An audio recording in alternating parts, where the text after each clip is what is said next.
Welcome to this explainer. Today, we're doing something really exciting. We are going to reverse engineer a young student's very first year of Indian classical keyboard training, turning it into a completely holistic blueprint for both educators and parents. We're drawing straight from a foundational handbook, specifically chapters 2 through 6, which covers everything about the ABGMVM Prarambhik examination. We're going to uncover exactly how 5 to 7-year-olds can actually master centuries-old musical traditions on a totally modern instrument.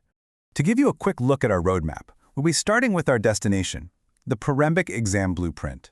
From there, we'll cover the physical foundation of navigating the keyboard landscape and the non-negotiables of perfect posture. After that, we'll unlock some Indian classical theory and finally wrap up with the methodology essentials for the art of teaching. All right, let's jump right into Section 1, the destination, the Prarambhik exam blueprint. You know, to a 7-year-old, just hearing the word exam probably conjures up these terrifying images of stern judges and impossible tests. But it is absolutely crucial to remember that this assessment is not some intense conservatory audition. The word Prarambhik literally translates to of the beginning. It's deliberately built to encourage young kids, reward their dedication, and give them some tangible, official evidence of their progress. It's supposed to be a low-pressure, joyful milestone, not a terrifying hurdle. Now, if you look at how the 50 total marks are distributed, it's pretty revealing. The exam heavily prioritizes practical playing over theory, literally 40 marks to 10. This proves that the real focus here is on doing rather than just reciting facts. And since the pass mark is a very achievable 18 out of 50, a reasonably diligent student who actually practices their instrument and rehearses their oral theory is pretty much guaranteed to walk out of that exam room smiling.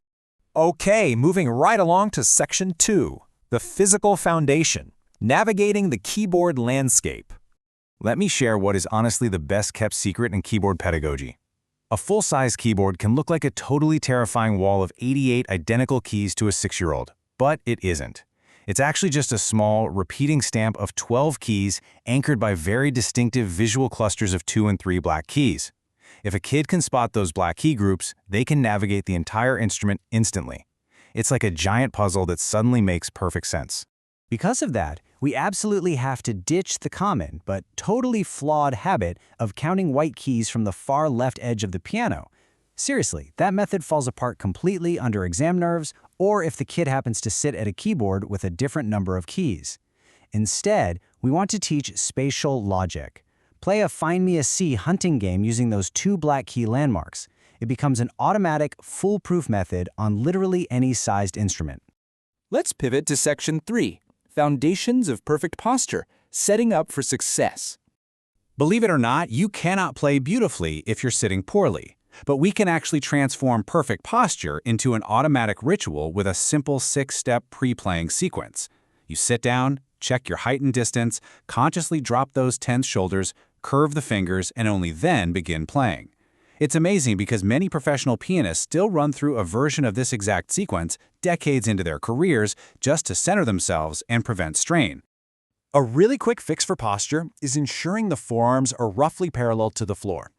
Doing this naturally fixes wrist alignment so you don't have them sagging low or arching up weirdly.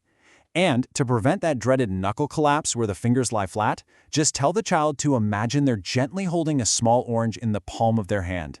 It instantly creates that perfect, strong, curved finger shape they need. It works like magic every single time. Next up, Section 4, Indian Classical Theory Unlocked, the Musical Language. We have to start at the absolute beginning here, with the physics of sound itself. We teach the child to separate an everyday noise, like a door slamming or traffic, from nod. Nod is a specifically pleasant, controlled, tonal sound. It is literally the beautiful, raw material that all our music is built from, totally distinct from unstructured noise. And from that raw material of nod, we narrow it down to shruti. These are the absolute smallest intervals of pitch the human ear can distinguish. Traditional classical theory actually identifies 22 shrutis within a single octave. Now, obviously, a beginner isn't going to play all 22, but understanding shruti reveals how Indian classical melody embraces this incredibly rich, continuous space of pitches, way beyond just the standard 12 keys you see on a Western piano. What's really fascinating is how we bring these ancient concepts straight to the modern instrument. We take the principal notes, the swara, and map them directly onto the Western keys. So, sa becomes C, re is D, ga is E, and so on. The key takeaway here is that we are not learning two entirely different pitch systems. We're just viewing those 12 physical keys through two incredibly rich theoretical lenses. Then, those notes combine to form a raga. Now, it's super important to understand that a raga is far more than just a scale. It's a complete melodic framework.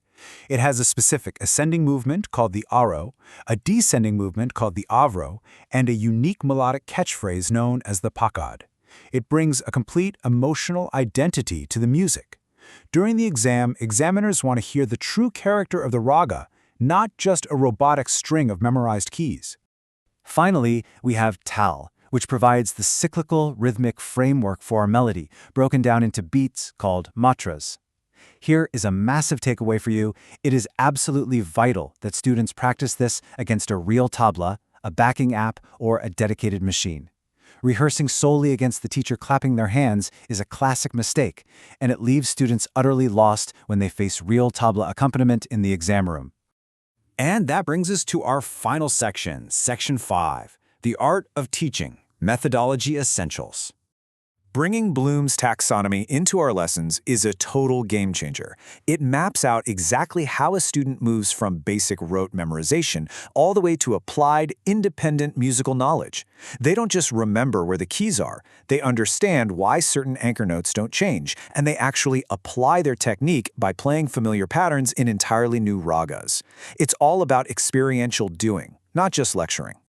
Keep in mind, a 7-year-old candidate needs to speak confidently under mild pressure, so you have to avoid written theory and stick to oral practice to keep them from freezing up. Ask the questions in different ways so they learn to adapt. Constantly check if their home keyboards actually have touch sensitivity so they aren't playing mechanically. And above all, introduce these concepts as play-based activities in a safe climate where making mistakes is just a normal, welcomed part of the learning process. As we wrap up this explainer, I really want you to reflect on a massive responsibility. You are the sole bridge between a living, thousands of years old tradition and a modern child sitting at a plastic, electronic keyboard. Will you use this blueprint to let them simply press buttons, or will you teach them to truly speak this ancient musical language? The tools are right here. Now it's time to teach.